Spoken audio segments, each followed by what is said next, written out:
को बोला था गेट बंद कर क्या। अभी मेरे से मार खाएगी और घर में किसी से खाए ना खाए। और कोई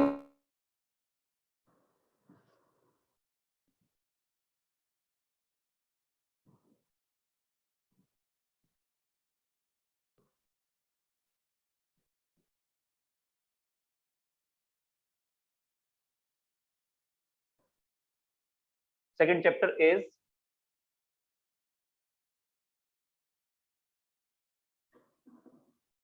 electrostatic potential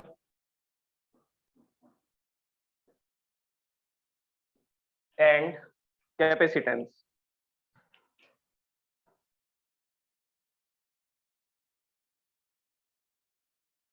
electrostatic potential and capacitance. देखिए इस चैप्टर के अंदर बेसिकली हमने अभी लास्ट चैप्टर में ये स्टडी किया था कि इलेक्ट्रिक फील्ड को हम लोग एक वेक्टर क्वांटिटी से भी मेजर कर सकते हैं, जिसको हम लोग इलेक्ट्रिक फील्ड इंटेंसिटी बोलते हैं। ई वेक्टर से लिखा जाता है जिसको। तो इलेक्ट्रिक फील्ड को रिप्रेजेंट करने के लिए या कुछ कैलकुलेशंस करने के लिए हमने इलेक्ट्रिक फील्ड वेक्टर का यूज किया था लास्ट चैप्टर में, फर्स्ट चैप्टर में। अभी हम लोग एक सेकंड क्वांटिटी को डिस्कस करने वाले हैं, that quantity is electrostatic potential. Electrostatic potential भी इलेक्ट्रिक फील्ड को रिप्रेजेंट करने के ही काम आ रहा है, उसके लिए ही कुछ कैलकुलेशंस करने के काम आएगा, लेकिन ये स्केलर क्वांटिटी है। तो अगर इलेक्ट्रिक फील्ड को वेक्टर क्वांटिटी की टर्म्स में समझना है तो इलेक्ट्रिक फील्ड इंटेंसिटी की टर्म्स में उसको समझा जाता है, और अगर आपको इलेक्ट्रिक फील्ड को स्केलर क्वांटिटी की टर्म्स में समझना है तो इलेक्ट्रोस्टैटिक पोटेंशियल के लिए उसको देखा जाता है फिर। Okay, so now we will start about the potential energy, electrostatic potential energy. तो पहले पोटेंशियल एनर्जी के बारे में डिस्कस करते हैं कि हम किसी भी चार्ज के अंदर कैसे एनर्जी स्टोर कर सकते हैं, फिर हम लोग बात करेंगे electrostatic potential. So first topic is electrostatic potential energy. देखिए हमने ये भी पढ़ा हुआ है कि एक चार्ज जो होता है उसके चारों तरफ एक स्पेस होता है, एक चारों तरफ उसके स्पेस होता है जिसमें वो किसी दूसरे चार्ज पर क्या कर सकता है, फोर्स अप्लाई कर सकता है, जिसमें वो किसी दूसरे चार्ज पर फोर्स अप्लाई कर सकता है। तो उसको क्या बोलते हैं, उसको बोलते हैं इलेक्ट्रिक फील्ड। तो देखिए हमारे पास सबसे पहली बात, यहाँ पर एक चार्ज है, this charge is positive charge and this is the source charge, ये सोर्स चार्ज है, और इसके चारों तरफ ये कुछ इलेक्ट्रिक फील्ड है, इसके चारों तरफ का ये एक इलेक्ट्रिक फील्ड है। अब हमने क्या रखा, हमारे पास एक टेस्ट चार्ज है, वो टेस्ट चार्ज कितना भी हो सकता है, 5 कूलम का है, 6 कूलम का, जितना भी है। फॉर एग्जाम्पल हमारे पास एक टेस्ट चार्ज है, उस टेस्ट चार्ज को मैंने किससे लिखा, क्यू नॉट से लिखा, और वो टेस्ट चार्ज इसके फील्ड से बाहर है, मतलब कि ये टेस्ट चार्ज जहां पर है वहां पर कोई इलेक्ट्रिक फील्ड नहीं है। अगर वहां पर कोई भी इलेक्ट्रिक फील्ड नहीं है तो हम बोलेंगे कि ये इंफिनिटी पर है। अब इंफिनिटी पर बोलने का क्या मतलब, इंफिनिटी पर बोलने का ये मतलब है कि अभी इसके पास किसी भी तरह की एनर्जी नहीं है, ये कोई भी फोर्स एक्सपीरियंस नहीं कर रहा। अगर ये फोर्स एक्सपीरियंस नहीं कर रहा तो ये कहीं भी मूव नहीं करेगा, किसी भी डायरेक्शन में मूव नहीं करेगा। तो हम बोलेंगे कि इस समय इसकी पोटेंशियल एनर्जी भी क्या है, जीरो है, क्योंकि इसके पास वर्क डन करने की कैपेसिटी नहीं है, ये चार्ज अभी वर्क नहीं कर सकता, तो हम बोलते हैं कि वो चार्ज इन्फिनिटी पर है। ओके, तो मेरे को इस चार्ज के अंदर एनर्जी भरनी है, कैसे भर सकते हैं एनर्जी, तो आंसर है वर्क डन कर दीजिए। अगर मैं इस चार्ज पे वर्क डन कर दूंगा तो वो वर्क डन इसमें स्टोर हो जाएगा एज ए पोटेंशियल एनर्जी, क्योंकि फील्ड में स्टोर कर रहे हैं एनर्जी, तो फील्ड फोर्स की जो एनर्जी होती है पोजीशन को चेंज करने के कारण स्टोर होगी, और वो पोटेंशियल एनर्जी होगी। तो अगर चार्ज यहाँ पर भी पड़े तो उस केस में उसके पास जीरो एनर्जी है, लेकिन जैसे ही वो फील्ड में एंटर करेगा, फील्ड में एंटर करेगा तो उस पर वर्क डन होगा, फील्ड में एंटर करेगा तो क्या होगा, उस पर वर्क डन होगा। तो देखिए सबसे पहले इंफिनिटी वाला केस ही ले लेते हैं, फिर हम लोग ए से बी वाला केस लेंगे। ओके, ये चार्ज अभी इंफिनिटी पर है, अभी इसके पास किसी भी तरह की एनर्जी नहीं है। तो जैसे ही ये इलेक्ट्रिक फील्ड में आता है, जैसे ही ये इलेक्ट्रिक फील्ड में आएगा तो ये सोर्स चार्ज इस टेस्ट चार्ज पर क्या करेगा, रिपल्शन फोर्स लगाएगा, क्योंकि ये भी पॉजिटिव है, ये भी पॉजिटिव चार्ज है, टेस्ट पॉजिटिव चार्ज होता है। तो बेसिकली ये इस पर रिपल्शन फोर्स लगाएगा। सो this is the direction of electrostatic force, ये इलेक्ट्रोस्टैटिक फोर्स की डायरेक्शन है। अब मैं क्या करता हूं, इस चार्ज को इस ए पोजीशन तक लेकर के आना चाहता हूं, तो क्या ये चार्ज अपने आप आ जाएगा ए पोजीशन तक, तो आंसर है नो, नहीं आएगा। ये क्या एक्सपीरियंस कर रहा है, ये तो आउटवर्ड डायरेक्शन में रिपल्शन फोर्स एक्सपीरियंस कर रहा है। तो हमें क्या करना पड़ेगा, हमें इस रिपल्शन फोर्स के अगेंस्ट फोर्स लगाना पड़ेगा। तो इस डायरेक्शन में ये फोर्स लग रहा है, मैं इस पर एक्सटर्नल फोर्स लगाता हूं, ई एक्स टी, इसको एफ एक्सटर्नल से लिखते हैं। तो एक्सटर्नल फोर्स लगा करके मैं इसको इधर डिस्प्लेस करता हूँ, ये मैं इसका डिस्प्लेसमेंट करता हूँ और डिस्प्लेसमेंट करते हुए इसको कहाँ ले आता हूँ, ए पोजीशन तक ले आता हूँ। तो ये plus Q not a position तक आ चुका है, इस डायरेक्शन में इसका डिस्प्लेसमेंट किया, this is the direction of the displacement. Okay, और कितना डिस्प्लेसमेंट किया, एक्स, या हम लोग ऐसा मान लेते हैं कि स्मॉल डिस्प्लेसमेंट कर रहे हैं डी एक्स। टोटल डिस्प्लेसमेंट के लिए हम लोग क्या कर देंगे, इंटीग्रेशन कर देंगे कि इंफिनिटी से ए तक टोटल कितना वर्क डन करना पड़ा। ओके, अब इसमें देखिए, अब इसमें आपको दो तीन चीजें क्लियर होनी चाहिए। सबसे पहली बात ये क्लियर होनी चाहिए कि जैसे मेरे पास एक चार्ज था, ये प्लस क्यू नॉट चार्ज है, तो मैं इस पर फोर्स लगा रहा हूँ और फोर्स लगा करके dx डिस्प्लेसमेंट कर रहा हूँ, थोड़ा सा डिस्प्लेसमेंट कर रहा हूँ। तो मैंने फोर्स लगाया, ये कौन सा फोर्स है, तो answer external force. External force लगा करके स्मॉल डिस्प्लेसमेंट किया तो स्मॉल वर्क डन होगा। स्मॉल डिस्प्लेसमेंट के लिए स्मॉल वर्क डन को dw से लिखा जाता है। और टोटल वर्क डन अगर कैलकुलेट करना होगा तो टोटल वर्क डन कैलकुलेट करना होगा तो क्या कर देंगे, इंटीग्रेशन कर देंगे, कहां से कहां तक, इंफिनिटी से लेकर के और ए तक, कि ए पॉइंट जहां तक है वहां तक इसको लेकर के जाना है। ओके, और यहाँ आएगा एफ एक्सटर्नल डॉट dx। तो बेसिकली मैं बार बार इसको ऐसा नहीं लिखूंगा कि पहले स्मॉल वर्क डन किया स्मॉल डिस्प्लेसमेंट में, फिर टोटल वर्क डन को ऐसा लिखेंगे। तो हम लोग डायरेक्ट बात करेंगे टोटल वर्क डन की, और उसके लिए मैं ये फॉर्मूला लगाऊंगा कि उसको कहां से लेकर के आ रहा हूं कहां तक, इनिशियल से फाइनल पॉइंट का लिमिट लगाएंगे हम यहाँ पे। अच्छा, अब हम लोग बात करते हैं वर्क डन।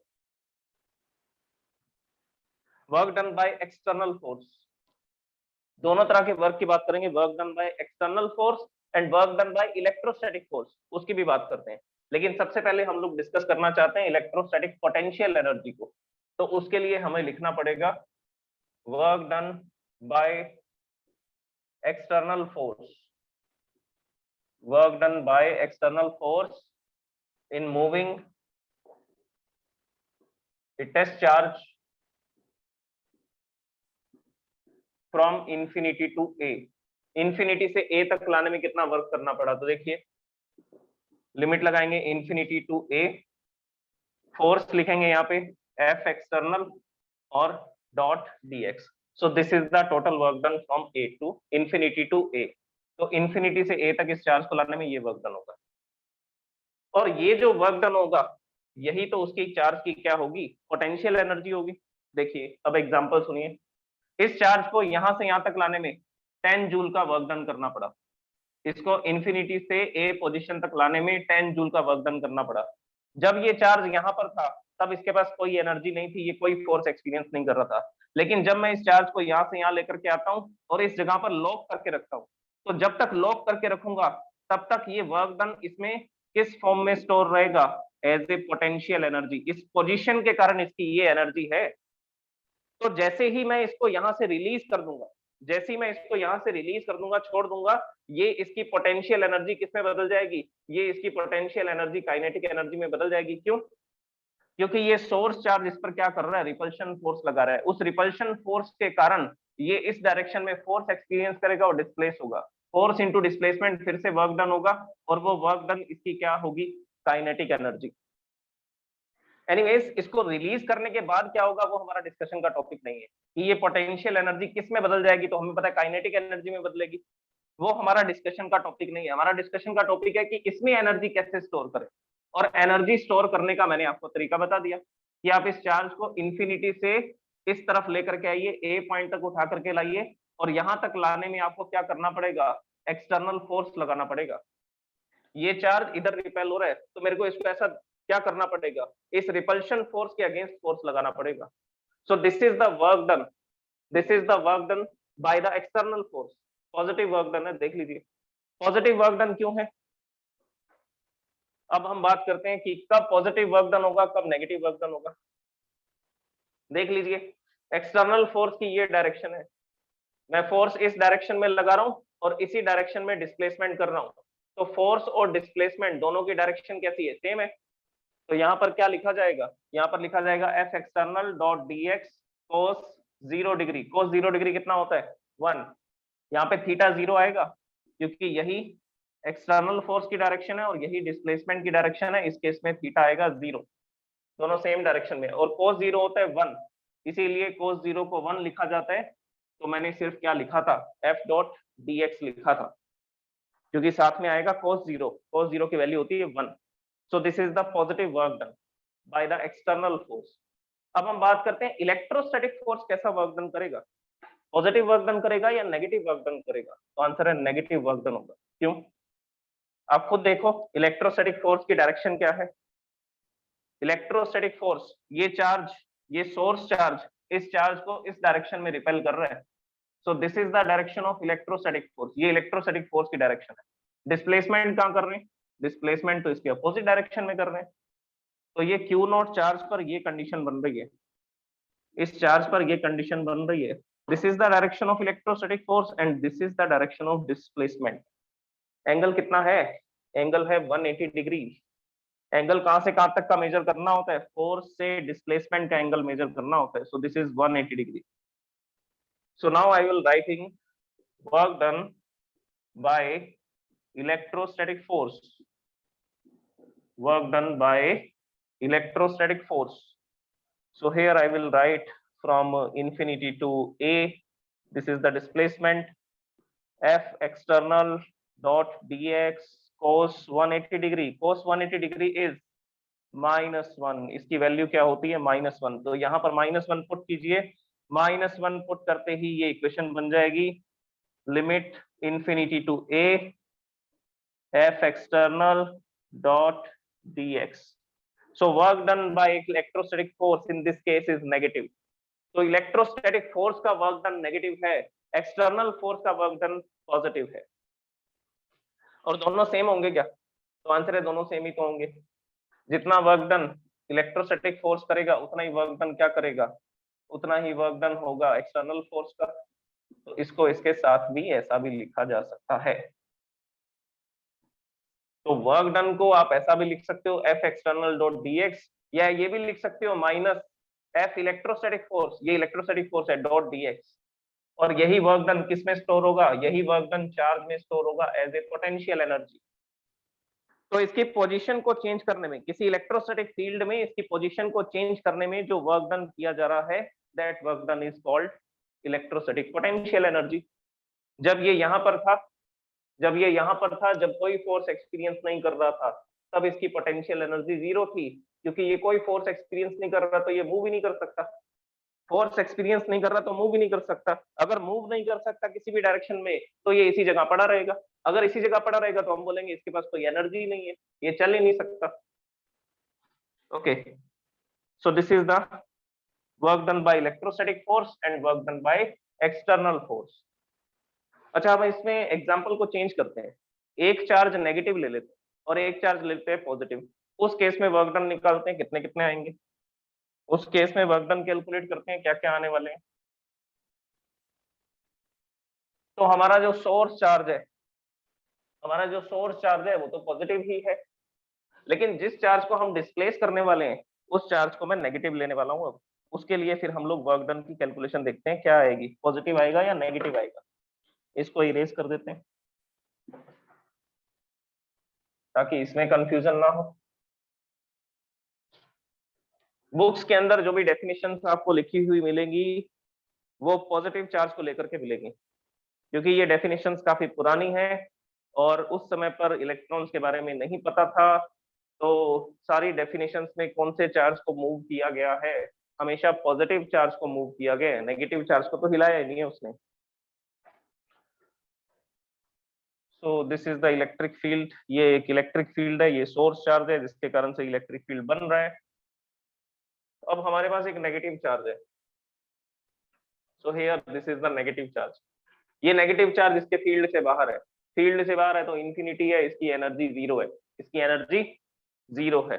ओके, अब हम लोग क्या करते हैं, इसको जैसे ही मैं इस फील्ड में लेकर के आता हूँ, जैसे ही मैं इस फील्ड में लेकर के आऊंगा ये इसको अट्रैक्ट करेगा, अपनी अपनी तरफ खींच लेगा। तो हम एक केस लेते हैं, चलिए यहाँ पर ये चार्ज इस पोजीशन पे पड़ा है, ये पोजीशन है ए, ये पोजीशन कौन सी है, ये पोजीशन ए है। तो मैं इसको ए पोजीशन से यहाँ पर लेकर के जा रहा हूँ बी पोजीशन तक, ए से बी पर लेकर के जा रहे हैं। अब आपको इसमें वर्क डन बताना है, कौन सा वर्क डन पॉजिटिव होगा, कौन सा वर्क डन नेगेटिव होगा। This is the direction of displacement, ये डिस्प्लेसमेंट की डायरेक्शन है from A to B, this is the direction of displacement. So first of all I will write work done by external force, work done by external force. External force कितना work done करेगा? देखिए इसकी position को change करने के लिए, इसकी position को चेंज करने के लिए हमें क्या करना पड़ेगा? इसको ए से बी तक लेकर के आना पड़ेगा. ए से बी तक लाने के लिए क्या करना पड़ेगा? इस डायरेक्शन में फोर्स लगाना पड़ेगा. क्यों एक्सटर्नल फोर्स इधर क्यों लगाना पड़ रहा है? क्योंकि ये पॉजिटिव चार्ज इस नेगेटिव चार्ज को क्या कर रहा है? अट्रैक्ट कर रहा है. और ये क्या एक्सपीरियंस कर रहा है? ये एक्सपीरियंस कर रहा है इलेक्ट्रोस्टैटिक अट्रैक्शन फोर्स. यहाँ पर ये पॉजिटिव चार्ज दिखाते हैं और ये इस डायरेक्शन में एक्सपीरियंस कर रहा है इलेक्ट्रोस्टैटिक अट्रैक्शन फोर्स. तो एक्सटर्नल फोर्स कितना वर्क डन कर रहा है? हम लगा रहे हैं फोर्स इस डायरेक्शन में, इस चार्ज को मैं उठा करके इधर लेकर के जाना चाहता हूँ, अपने आप नहीं जाएगा. क्या करना पड़ेगा? मेरे को इस अट्रैक्शन फोर्स के अगेंस्ट फोर्स लगाना पड़ेगा और इसको इस डायरेक्शन में डिस्प्लेस करना पड़ेगा. So here I will write work done from A to B. Total work done बता रहे हैं ए से बी तक का. External force dot dx cos 0 degree. cos 0 degree कितना होता है? cos 0 डिग्री होता है 1.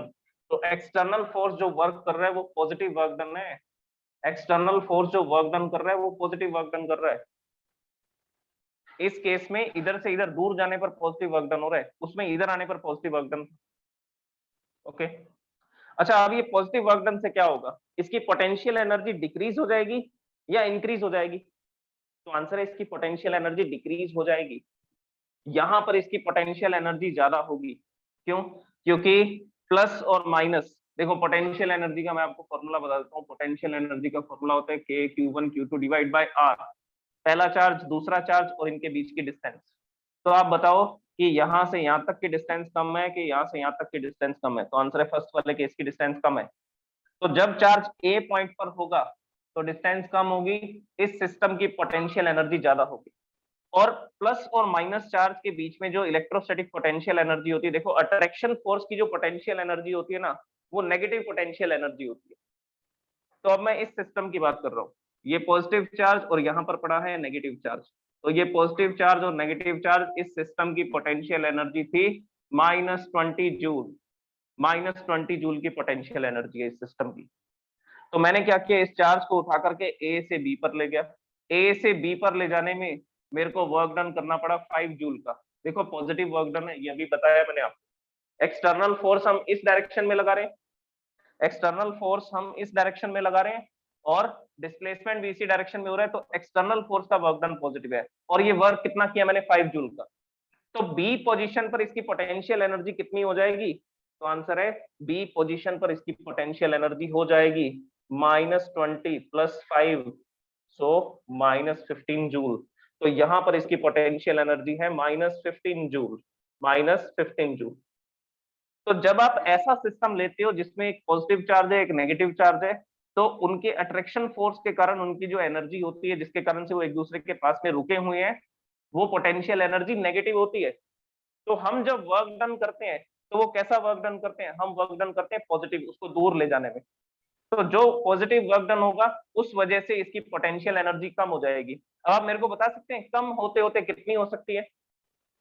तो आंसर है कि आप इस पे 15 जूल का और वर्क डन कर दीजिए, इसकी पोटेंशियल एनर्जी 0 हो जाएगी. पोटेंशियल एनर्जी 0 कब होगी? जब ये चार्ज इस फील्ड से बाहर आ जाएगा, मतलब कि जब ये कोई फोर्स एक्सपीरियंस नहीं करेगा.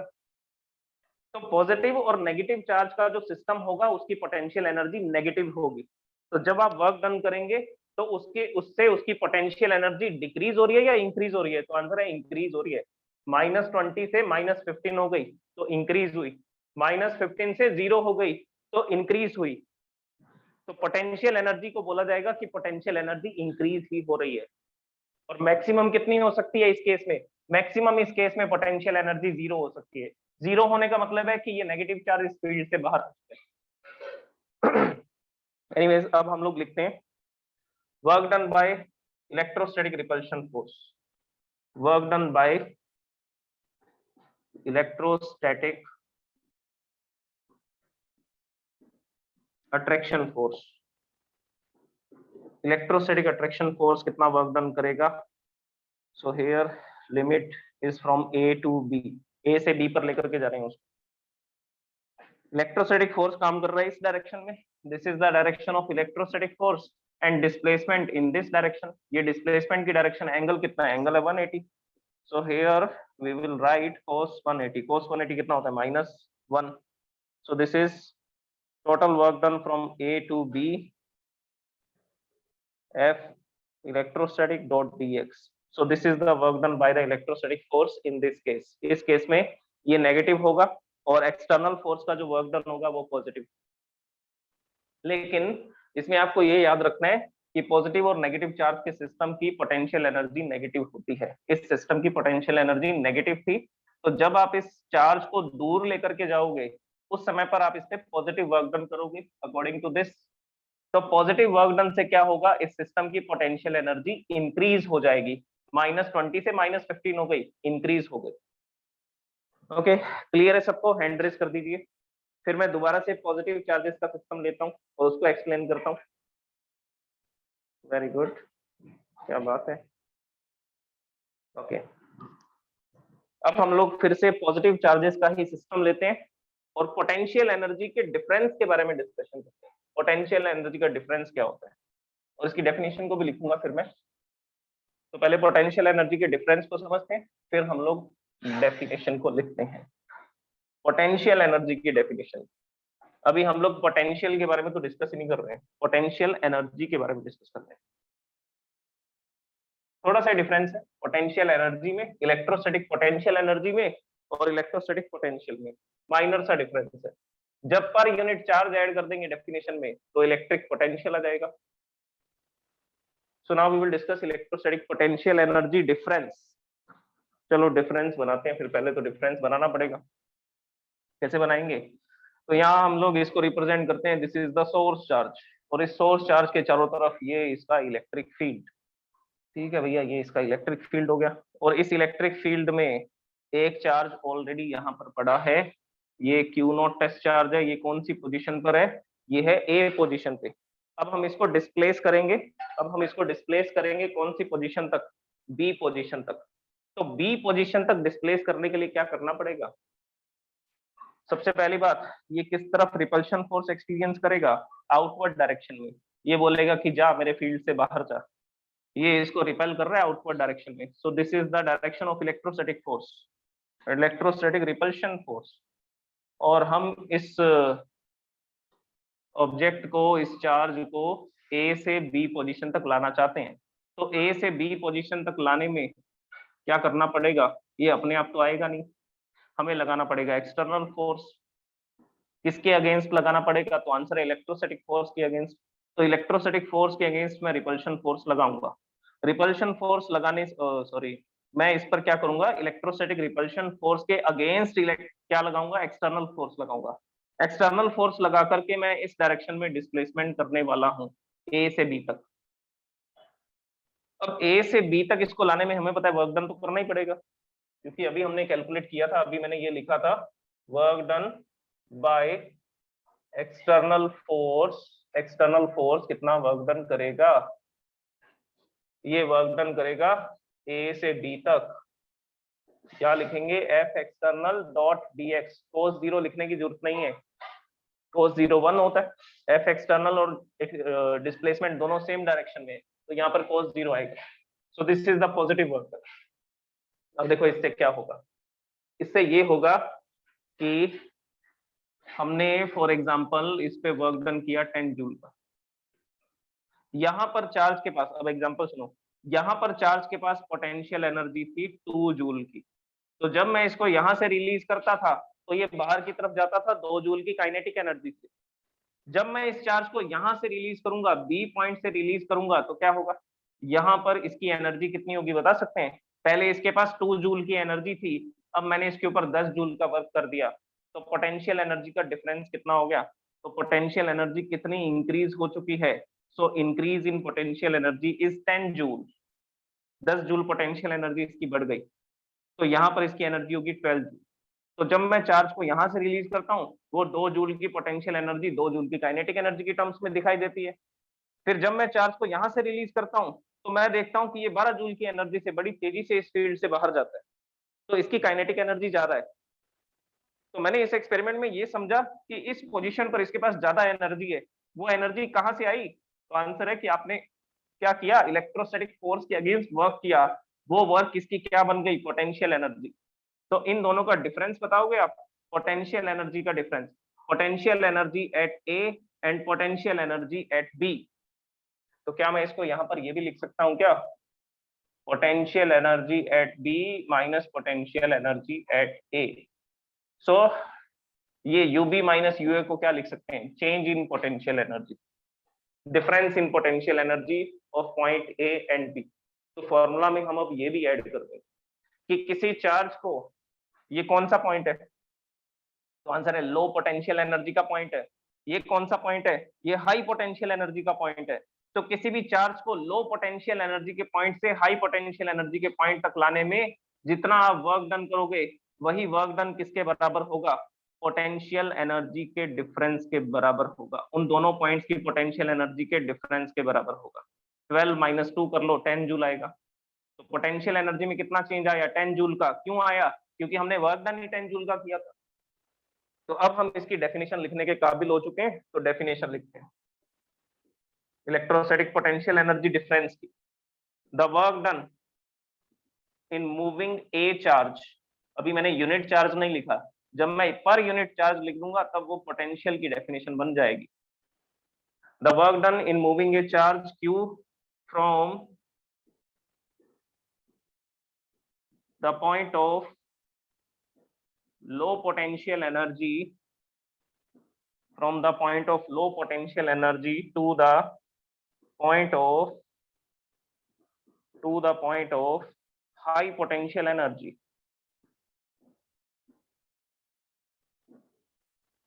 The work done in moving a charge q from q naught लिख देते हैं, टेस्ट चार्ज ले रहे हैं, from the point of low potential energy to the point of high potential energy is stored as the electrostatic potential energy, is stored as the electrostatic potential energy of charge. तो जो charge को आप low potential की energy के point से high potential energy point तक लेकर के आएंगे, उसमें जितना वर्क डन करना पड़ेगा वही उस चार्ज की क्या होगी? वही उस चार्ज की पोटेंशियल एनर्जी होगी। ओके, या हम इसको ऐसा भी लिख सकते हैं। अब दूसरी कहानी देखिए, दूसरी कहानी क्या है? दूसरी कहानी ये है कि the work done in moving a charge q not from the point of low potential energy to the point of high potential energy is equal to the potential energy difference, is equal to the potential energy difference between the two points. जिन दो point की आप बात कर रहे हैं उन दोनों के पोटेंशियल एनर्जी का डिफरेंस जो होगा वो उसी वर्क डन के बराबर होगा जो वर्क उसको ए से बी तक लाने में किया गया, is equal to the potential energy difference between the two points in an electric field, in an electric field. अच्छा, ये भी ऐड करते हैं हम इसमें, बड़ी इंपॉर्टेंट चीज, विदाउट एक्सेलरेशन। विदाउट एक्सेलरेशन मतलब कि चार्ज में कोई वेलोसिटी नहीं आनी चाहिए। देखो, इसको ए से बी तक लेकर के आएंगे लेकिन बिना एक्सेलरेशन के लेकर के आएंगे। एक्सेलरेशन कैसे प्रोड्यूस होगा? फोर्स तो जीरो है चार्ज पे। कैसे? इलेक्ट्रोस्टैटिक फोर्स इस डायरेक्शन में काम कर रहा है, आपने उतना ही एक्सटर्नल फोर्स लगाया इस डायरेक्शन में, तो इस चार्ज के ऊपर दो फोर्स काम कर रहे हैं। इधर काम कर रहा है repulsion force, electrostatic repulsion force, इधर काम कर रहा है एक्सटर्नल फोर्स जो हम लगा रहे हैं। दोनों फोर्स अगर बराबर हैं तो नेट फोर्स कितना होगा इस चार्ज पे? नेट फोर्स तो जीरो होगा। तो जब नेट फोर्स जीरो है तभी तो हम इस चार्ज को इधर मूव कर पा रहे हैं। ये वो कंडीशन है जब ये कोई फोर्स एक्सपीरियंस नहीं कर रहा। जब फोर्स एक्सपीरियंस नहीं कर रहा तब आप इसको इजीली क्या कर सकते हो? इधर भी मूव कर सकते हो। तो नेट फोर्स जीरो है तो एक्सेलरेशन तो यहाँ होगा ही नहीं ना, तो बिना एक्सेलरेशन के तो चार्ज को लेकर के आ रहे हैं ए से बी तक। So this is the definition of potential energy difference. Which potential energy difference? तो आंसर है electrostatic potential energy difference between A and B. अच्छा, इस डेफिनेशन को अब हम थोड़ा चेंज करते हैं। ये पोटेंशियल एनर्जी डिफरेंस की डेफिनेशन, ये डेफिनेशन है इलेक्ट्रोस्टैटिक पोटेंशियल एनर्जी डिफरेंस। अब हम लोग बात करते हैं इलेक्ट्रोस्टैटिक पोटेंशियल एनर्जी की। तो पोटेंशियल एनर्जी की डेफिनेशन में क्या बोलना है? उसकी डेफिनेशन में बोलना है कि हम इसको लो पोटेंशियल एनर्जी से हाई पोटेंशियल एनर्जी तक नहीं लेकर के आ रहे, हम इसको लेकर के आ रहे हैं इंफिनिटी से ए तक। तो डेफिनेशन में अगर आप ये बोलोगे कि चार्ज पहले इंफिनिटी पर था जहां पर इसकी पोटेंशियल एनर्जी 0 थी, तो अब हम इसको किसी फील्ड में लेकर के आ रहे हैं तो इसके पास कुछ ना कुछ पोटेंशियल एनर्जी होगी। तो उस समय आप जो वर्क डन करेंगे वो होगा इलेक्ट्रोस्टैटिक पोटेंशियल एनर्जी। ये है इलेक्ट्रोस्टैटिक पोटेंशियल एनर्जी डिफरेंस। ये देखो, ये लिखा हुआ इलेक्ट्रोस्टैटिक पोटेंशियल एनर्जी का डिफरेंस है, डेल्टा यू या यूबी माइनस यूए भी लिख सकते हो। और ये किसके बराबर है? वर्क डन के बराबर है। So now we will discuss the another definition, electrostatic potential energy. ये potential energy difference है, फिर से बोल रहा हूं मैं। So now we will write the work done in moving a charge q naught, moving a charge q naught from infinity to that point in an electric field. In an electric field is stored as potential energy in the charge. So this is the potential energy, electrostatic potential energy.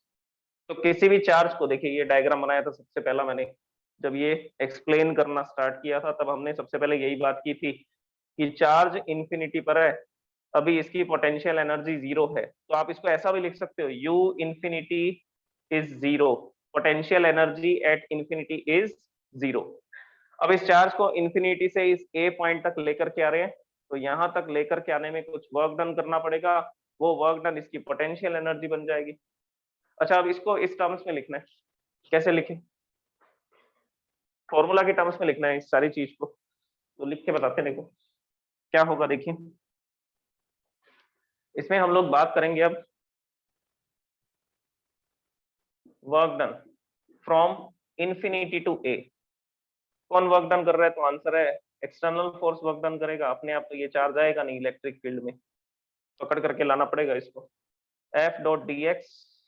Okay, तो यहाँ लिखेंगे potential energy at A and potential energy at infinity. देखो ये रहा final position minus initial position, final position A है और initial position infinity है। और यू इंफिनिटी क्या होता है? यू इंफिनिटी 0 होता है। तो नेक्स्ट स्टेटमेंट आएगी U A minus 0 is equal to U A. तो यहां से क्या समझ आया? Work done is equal to the potential energy of the charge. Work done is equal to the potential energy of the charge. So this is about the potential energy, electrostatic potential energy and electrostatic potential energy difference. Okay, thank you so much. कोई doubt है तो पूछिए, raise your hand अगर ये clear है topic आपको।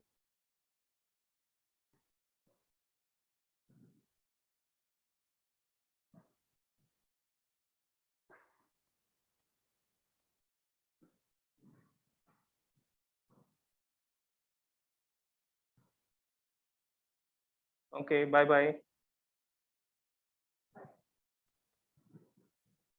कल हम लोग डिस्कस करेंगे next topic, potential, electrostatic potential.